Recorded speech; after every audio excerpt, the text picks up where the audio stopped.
बिस्मिल्लाहिर्रहमानिर्रहीम। नाज़रीन अस्सलाम वालेकुम। मैं हूं आपका होस्ट डॉक्टर हैदर अब्बास और हस्ब मामूल आप देख रहे हैं हेल्थ आवर। जैसा कि आपको मालूम है कि हफ्ते की सह पर 3 बजे इसी स्टूडियो से हिदायत से ये प्रोग्राम आपकी खिदमत में जो है वो पेश किया जाता है और इसमें हम आपकी सेहत से मुतालिक बातें करते हैं। और आज हम बात करेंगे बहुत ही कॉमन प्रॉब्लम जो कि वबा की तरह फैल रहा है, जिसे मोटापा या ओबेसिटी कहते हैं। हर घर के अंदर दूसरा आदमी जो है वो मोटापे से या तो बदजन है, परेशान है, या फिर चाहता है कि स्लिम हो जाए। और ख़ास तौर से अपनी बहनें ख़वातीन के लिए वो बहुत ज़्यादा अपने आप को स्लिम रखना चाहती हैं और जनाब मोटापा से वो परेशान हैं। तो जैसे कि हम यूके में रहते हैं, यूके के अंदर तकरीबन 20% पॉपुलेशन जो है पूरे यूरोप में, यूके के अंदर ओबेसिटी जो है वो बहुत ज़्यादा है, मोटापा तेज़ी से बढ़ रहा है। इस वक्त तकरीबन 20% यूके की पॉपुलेशन जो है ओबेसिटी या मोटापे का शिकार है। और चूँकि NHS गवर्नमेंट जो है तकरीबन 3 बिलियन पाउंड से ज़्यादा सालाना इसके ऊपर खर्च कर रही है और मोटापे से रिलेटेड बेशुमार बीमारियाँ और मर्ज़ और परेशानियाँ जो पैदा होती हैं तो वो उसके कंसिक्वेंसेस और बेशुमार उसके जो है वो ख़राब नज़र आते हैं। इन सब बातों का सवाल लेने के लिए और ख़ास तौर से ख़वातीन को मैं अर्ज़ करूँगा कि आप अपना अगर वज़न कम करना चाहती हैं तो आज हमारे साथ माय नाज़ फ़िज़िशियन डॉक्टर ज़ुबैर अहमद साहब स्टूडियो में तशरीफ़ रखते हैं। और डॉक्टर ज़ुबैर के बारे में थोड़ा सा बताता चलूँ कि डॉक्टर साहब की स्पेशलिटी है डायबिटीज़ में, स्पेशल इंटरेस्ट है। ओल्डम में over 10 year as a GP serve कर रहे हैं, कम्युनिटी में बहुत खिदमात हैं, हमारे प्रोग्राम में भी अक्सर आते रहते हैं। और इसके अलावा गो टू डॉग जो है उसके क्लिनिकल डायरेक्टर भी हैं। तो डॉक्टर साहब आपको वेलकम कहते हैं स्टूडियो में। बहुत बहुत शुक्रिया आपका कि आपने टाइम लिया और हमारे इस प्रोग्राम में तशरीफ़ लाए। बहुत शुक्रिया। नाज़रीन को मेरा बहुत सलाम। हैदर साहब मैं बहुत शुक्रगुज़ार हूँ आपका और हिदायत चैनल वालों का कि एक बार फिर आपने खिदमत का मौका दिया। शुक्रिया। तो नाज़रीन जैसे मैंने अर्ज़ किया था कि ये इंटरैक्टिव प्रोग्राम है। आज हम बात कर आपकी हमारी टेलीफोन लाइन थोड़ी देर में खुल जाएंगी। हम डॉक्टर साहब से उन सब सवालों का टिप्स का लेंगे कि जी आप मोटापे के क्या असबाब होते हैं, मोटापे से कैसे बचा जाए, और अगर आप स्लिम होना चाहते हैं तो डॉक्टर साहब आपको ज़रूर उन सब बातों के बारे में टिप्स देंगे। तो डॉक्टर साहब बात शुरू यहाँ से करते हैं जिसमें इंग्लिश में ओबेसिटी और उर्दू में मोटापा कहते हैं। ये होती क्या है मोटापा, और लोग क्यों मोटे होते हैं, और ओबेसिटी क्या चीज़ है, इससे क्या मुराद है? हाँ देखें, टॉपिक तो आपने बहुत अच्छा चूज़ किया है और मुझे उम्मीद है कि हमारे जो नाजरीन हैं उनको काफ़ी मदद मिलेगी इस प्रोग्राम के ज़रिए। बहुत ही सिंपल टर्म में अगर कहें ओबेसिटी तो वो जैसा आपने कहा मोटापा है, बीइंग ओवरवेट है, लेकिन ओबेसिटी एक क्लिनिकल डायग्नोसिस भी है। क्लिनिकल डायग्नोसिस इसमें जिसमें कि एक्सेस बदन में एक्सेस बॉडी फैट हो जाती है, तो उसकी वजह से जो है वो बदन में वेट बढ़ जाता है और इसकी वजह से तमाम बीमारियों का ख़तरा हो जाता है। उसको ओबेसिटी कहते हैं। दूसरी डेफिनेशन ये है कि एक ओबेसिटी को मेजर करने के लिए एक इंडिकेटर है जिसे हम कहते हैं बॉडी मास इंडेक्स। ठीक है। तो बॉडी मास इंडेक्स जो है वो डिपेंड करता है एक इंडिविजुअल की हाइट पे और उसके वेट पे। तो एक वो फॉर्मूला, उससे जो है वो दोनों चीज़ें हाइट और वेट को जब डालते हैं तो वो अगर BMI जो है वो 25 है तो उससे और उसके नीचे है, तो एडल्ट में बता रहा हूँ मैं, जी। तो वो नॉर्मल वेट है। 25 से 30 के बीच में है तो वो ओवरवेट है, और अगर 30 के ऊपर है तो फिर वो ओबेसिटी है। ठीक। जी। तो ये एक सिंपल तौर पे डेफिनेशन अगर हम कहें तो ये है। जी। नाज़रीन डॉक्टर साहब ने बड़ा आसान सा आपको जो है नुस्खा बता दिया कि अगर आप अपनी BMI ratio of the height और वेट अगर आप कैलकुलेट कर लें तो उससे आपका पता अंदाज़ा हो जाता है कि आप ओवरवेट हैं या ओबीज़ हैं। अक्सर लोगों को मैंने देखा है कि आप उनको कहें कि जी आपका वज़न ज़्यादा है तो उन्हें अंदाज़ा नहीं होता और ये नहीं समझ रहे होते कि आप ओबेसिटी की कैटेगरी में शामिल हो चुके हैं। जैसे डॉक्टर साहब ने कहा कि ओबेसिटी एक बीमारी है और क्लिनिकल डायग्नोसिस भी है। अगर ओबेसिटी आप हो, आपकी BMI जैसे डॉक्टर साहब ने कहा कि 30 से ऊपर हो जाए तो इससे बेशुमार बीमारियाँ और मसाइल पैदा होते हैं, जिन सब सवालों का जवाब थोड़ी देर में डॉक्टर साहब से लेंगे। तो डॉक्टर साहब मैं यहाँ थोड़े से आपसे बात करूँगा कि जो हम थोड़ी सी हमारे नाज़रीन के आसानी के लिए ताकि उन्हें पता चल जाए, थोड़ी सी स्टेटिस्टिक के ऊपर बात कर लेते हैं कि ओबेसिटी की फिगर्स यूके में क्या है और इसके बारे में ज़रा बताइए। जी। वो शुरू में आपने कहा ना कि वबा की तरह फैल रही है। देखें ओबेसिटी की जो प्रॉब्लम है और ये अब तो क्लिनिकल प्रॉब्लम में शुमार हो रही है रादर देन कि एक जो है वो कैफियत है ना, इसको क्लिनिकल डायग्नोसिस में बन चुकी है, बहुत ही तेज़ी से फैल रही है। कुछ स्टैटिस्टिक्स हैं जो कि सिर्फ यूके में हैं। तो यूके की जो स्टैटिस्टिक्स हैं कि जो health survey of England HSE जो डेटा है वो लास्ट हमारे पास 2010 का है, ठीक है।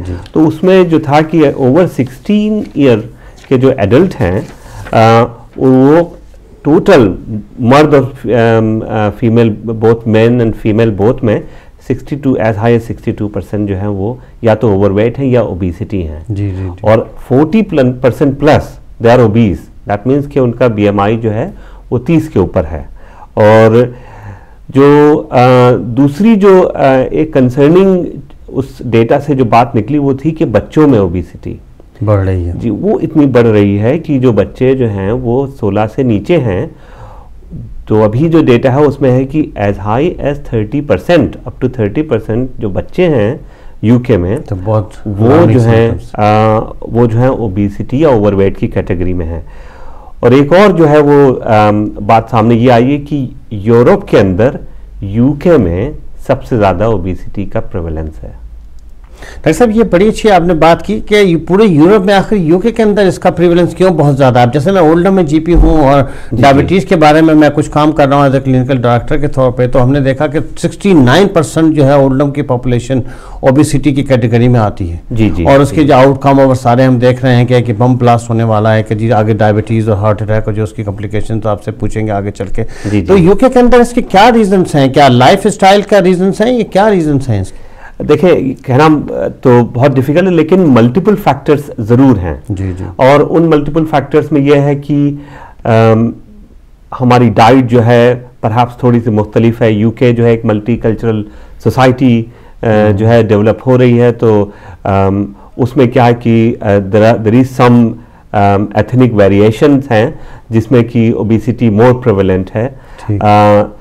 लाइफ स्टाइल हमारी change in the last 10 years अगर या 15 ईयर्स में देखें तो बहुत चेंज हुई है। सेडेंट्री लाइफ स्टाइल ज़्यादा है, हमारी जो है फिजिकल एक्टिविटी कम है, office based desk jobs, not wanting to go out and things. तो एक वो है। फिर हमारी जो है ईटिंग हैबिट्स जो हैं, जो हमारी जो आमतौर पे जो life style relating to eating है वो भी उसका एक बड़ा फैक्टर है। मेन चीज़ जो होती है ओबेसिटी में, भाई आप जो है एक्सेस में कैलोरी ले रहे हैं। Majority of the time obesity is directly due to excess calorie which are being consumed and then you are piling up weight and then जो फैट का लेवल है वो बढ़ रहा है। ठीक। तो ये तमाम फैक्टर्स हैं जो कि परहैप्स यूके में ज़्यादा प्रिविलेंट हैं then the rest of the Europe. ठीक। प्रॉब्लम सब जगह बढ़ रही है, यूरोप के तमाम शोबों में प्रॉब्लम ओबेसिटी की राइज पे है, कम पे नहीं हो रही, लेकिन यूके में कुछ जो है वो ज़्यादा ही प्रेवलेंट है ये। शुक्रिया नाज़रीन। यहाँ आपको रिमाइंड कराता चलूँ कि हमारा जो है वो लाइव इंटरेक्टिव शो है, हमारी टेलीफोन लाइन खुली हुई हैं, आप ज़रूर हमारे प्रोग्राम में शामिल होइए और ज़रूर हमसे पूछिए, क्योंकि मोटापा एक, जैसे मैंने कहा था, वबा की बीमारी की तरह फैल रहा है। और बेशुमार लोगों को मैंने देखा कि आप अपना वज़न कम करना चाहते हैं, आप स्लिम होना चाहते हैं और आप इसके लिए कोशिश भी बहुत कर रहे हैं और डाइटिंग भी कर रहे हैं, और डिफरेंट जगहों पर मैंने तो देखा कि बेशुमार आप पैसे और अखराजात कर रहे हैं किसी तरह आपका वज़न कम हो जाए, और आप वज़न आपको जो है वो कम नहीं हो पा रहा है। अगर इन सब सवालों का आपने जवाब लेना है तो ये आपके लिए सुनहरी मौका है कि ज़रूर टेलीफोन कॉल मिलाइए और डॉक्टर साहब से हम टिप्स लेते हैं आपके लिए कि आप किस तरह से अपने मोटापे को कम कर सकते हैं और वो कौन सी ऐसी एहतियाती तदबीर या चीज़ें कर सकते हैं जिससे आप जो है फ्यूचर में बीमारियों से बच सकें। तो डॉक्टर साहब थोड़ा सा बात कर लेते हैं, आपने बड़ी अच्छा इसको बड़े आसान लफ्ज़ों में हमारे नाज़रीन के लिए बता दिया कि जी मोटापा और ओबेसिटी क्या होती है। तो मैं यहाँ आपसे ये पूछूंगा, अक्सर मैंने देखा अपने लोगों को, वो कहते हैं कि जी हम तो इतना ज़्यादा खाना नहीं खाते और फिर भी हमारा वज़न बढ़ रहा है और हम बहुत कोशिश कर रहे हैं वज़न कम करने की, तो इसके क्या असबाब होते हैं ओबेसिटी के, क्यों लोग मोटे हो रहे हैं, आखिर क्या इसके रीजन असबाब हैं? देखिए मेजॉरिटी ऑफ द टाइम जो है वो एक्सेस कैलोरी इनटेक है। कुछ जगहों पे या कुछ एग्जांपल्स में जो है वो थोड़ा जेनेटिक फैक्टर है कि बॉडी कॉन्स्टिट्यूशन जो है वो जेनेटिकली पहले से ही जो है ऐसा हो चुका है कि वो दे आर बिग खानदानी इंडिविजुअल्स हैं। बहुत ही स्मॉल प्रोपोर्शन जो है उसमें क्या होगा कि कुछ बीमारियां भी होती हैं, अंडरलाइंग मेडिकल कंडीशंस हैं, जैसे कि थायराइड की कुछ प्रॉब्लम्स हैं या हार्मोन की कुछ प्रॉब्लम्स होती हैं, तो उनकी वजह से भी होता है। लेकिन अराउंड 95 और 90 to 95% जो है वो इस वजह से होता है कि कैलोरी इंटेक ज़्यादा है और वो कैलोरी जो है वो बर्न नहीं हो रही हैं। तमाम फैक्टर हैं, या तो उसकी लाइफस्टाइल ऐसी है या खाने की हैबिट्स ऐसी हैं, और फिर हमारा ख़ास तौर पे जो एशियंस या एथनिक जो ग्रुप है हमारा, तो उसमें हमारी ग़िज़ा भी जो है ना बहुत ही रिच है। वो देसी घी में ही बनेगा खाना नहीं तो फिर मज़ा नहीं आएगा। तो उसमें क्या होता है कि वो खाने में कोई वो नहीं है, एज लॉन्ग एज कि अगर हम उसको इस्तेमाल करें, कैलोरी को बर्न कर दें, साहब आप खाएं।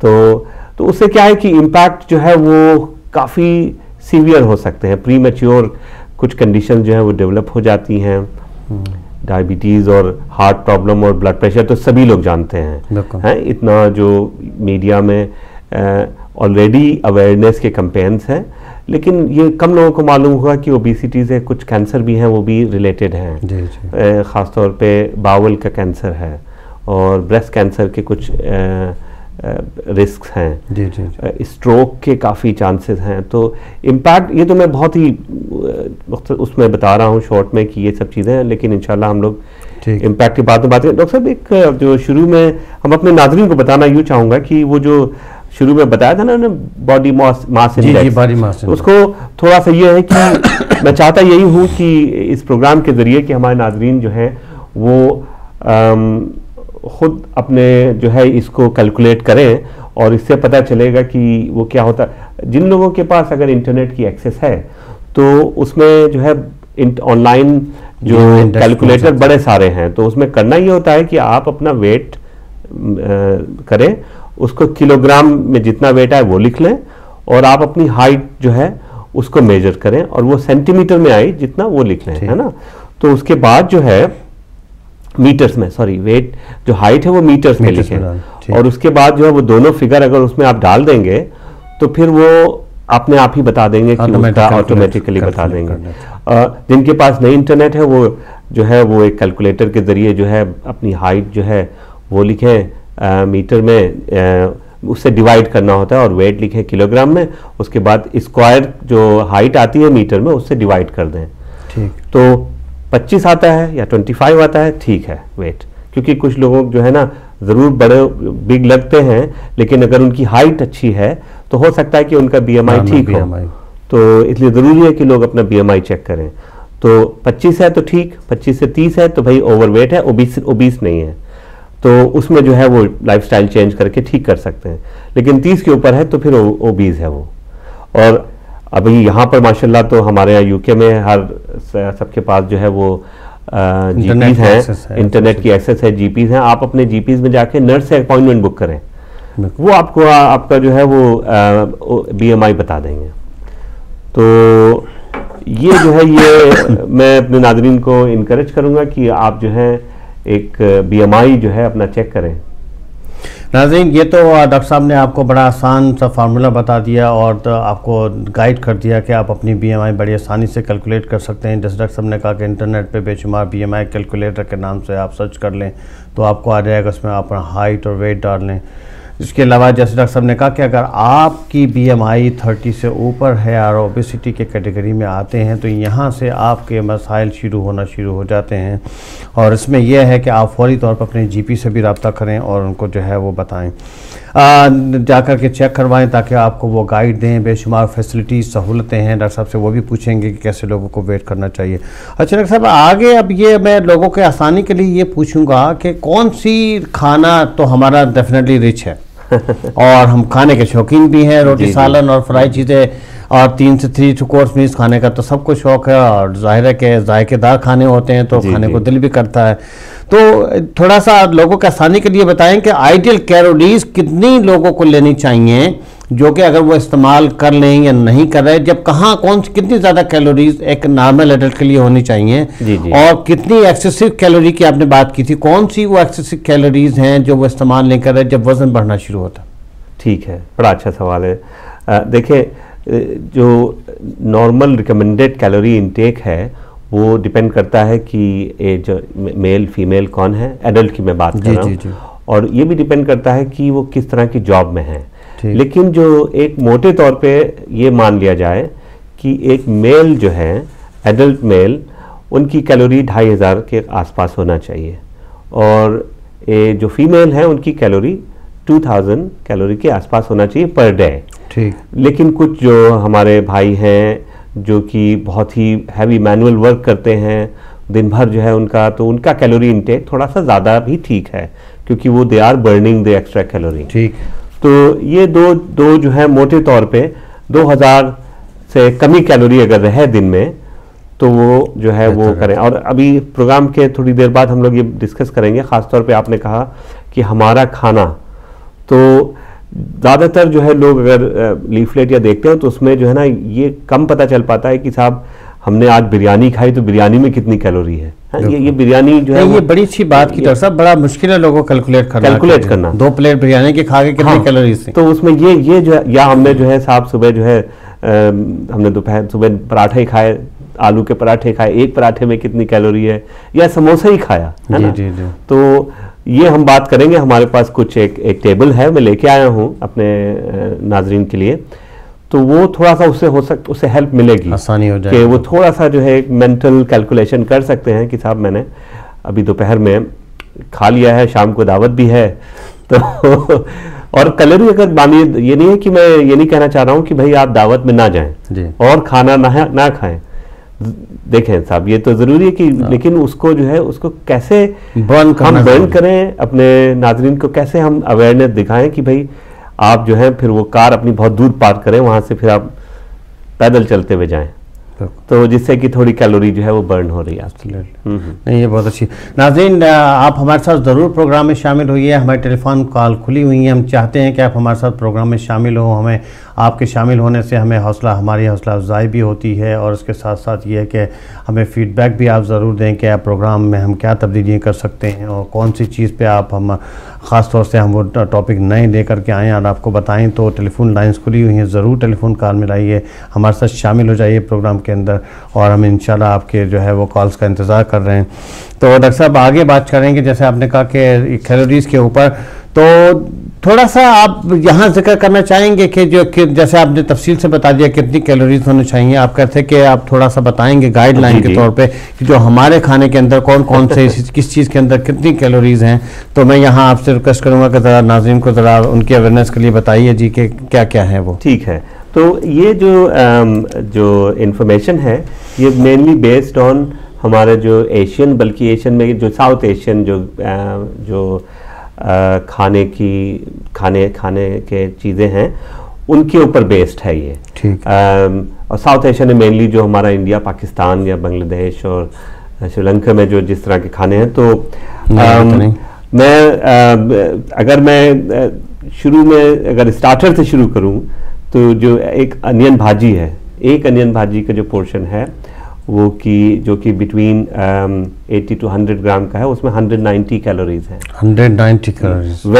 वेजिटेबल समोसा, जी जी, लेकिन वो वाले नहीं, छोटे वाले नहीं, जो अपने पंजाबी समोसे होते हैं, जी जी जी, अगर वो हम एक समोसा जो है उसमें 260 कैलोरीज हैं, और मीट के समोसा 320 कैलोरीज हैं। डॉक्टर साहब सॉरी आपको इंटरप्ट करूंगा, कॉलर है हमारे साथ, एक कॉल ले लेते हैं, फिर आपकी बात को कंटिन्यू करें। अस्सलाम वालेकुम। वालेकुम सलाम जी, कौन सिस्टर कहाँ से बात कर रही हैं? जी मैं स्कॉटलैंड से बोल रही हूँ, मैं डॉक्टर साहब से पूछना चाहती हूँ। जी जी, आप लाइव हैं, बात कीजिए। हाँ, अस्सलाम वालेकुम डॉक्टर साहब। वालेकुम अस्सलाम। डॉक्टर साहब मैं ये पूछना चाहती हूँ, मुझे 6 मंथ हो गया मैं डॉक्टर के पास जाती हूँ, तो उन्होंने मेडिसिन दी है मुझे, वो आयरन की और विटामिन डी इस मेरी कमी है। अच्छा अच्छा। तो अभी तक मुझे कुछ भी मतलब उसका कोई फील नहीं हुआ, मेरा ऑल द टाइम डिजी रहती है और मेरा जिस्म कांपता है। अच्छा अच्छा अच्छा। तो कोई समझ नहीं आती मैं क्या करूं मतलब। अच्छा, आपकी एज कितनी है सिस्टर? जी मेरी एज 43 तक हुई है। 43। और जो ब्लड टेस्ट हुआ था उसके अंदर आपके खून की कमी भी आई थी और आपकी विटामिन डी और आयरन की कमी आई थी? 10 विटामिन और आयरन की कमी आई थी। दूसरे वो उन्होंने ब्लड टेस्ट सारे चेक किए हैं, वो कहते हैं सब ठीक है। तो सिस्टर आपकी अभी सिम्टम्स क्या हैं? आपको थकान लगती है, टायर्डनेस लगती है, आपके सिम्टम्स क्या हैं अभी? अभी भी मैंने थोड़ा सा प्रेगनेंसी में थी, तो मेरा बेबी भी ग्रो अप नहीं हो रहा, तो क्या करूं मैं, मुझे समझ नहीं आ रही। अच्छा अच्छा अच्छा, ठीक है, मैं हम लोग इसका जवाब देंगे सिस्टर इंशाल्लाह। ठीक है, प्लीज मेहरबानी आप जी जी, हम लोग प्रोग्राम में थोड़ा सा इस पर भी बात करेंगे कि आयरन और विटामिन की कमी जो है वो उसको कैसे टैकल करें। शुक्रिया, आप हमारे साथ स्कॉटलैंड से शामिल हैं, बहुत बहुत शुक्रिया। हम हमारा एक जो है वो वक्फे का टाइम हो रहा है, तो सिस्टर आप प्रोग्राम देखती रहिए। यहाँ हमारा एक छोटा सा वक्फा है का ब्रेक है, और कहीं मत जाइएगा। इंशाल्लाह वक्फे के बाद हम डॉक्टर साहब से उन सब बातों का, सवालों का जवाब लेंगे और आपको टिप्स देंगे डॉक्टर साहब कि आप किस तरह से अपना वज़न कम कर सकते हैं या कर सकती हैं, और किस तरह से आप स्लिम हो जाएं और इन तमाम बीमारियों से बचें। तो इन सब बातों के ऊपर और कैलोरीज़ की कैलकुलेशन के ऊपर डॉक्टर साहब बता रहे थे, इन सब चीज़ों के ऊपर टिप्स लेंगे एक छोटे से ब्रेक के बाद। शुक्रिया।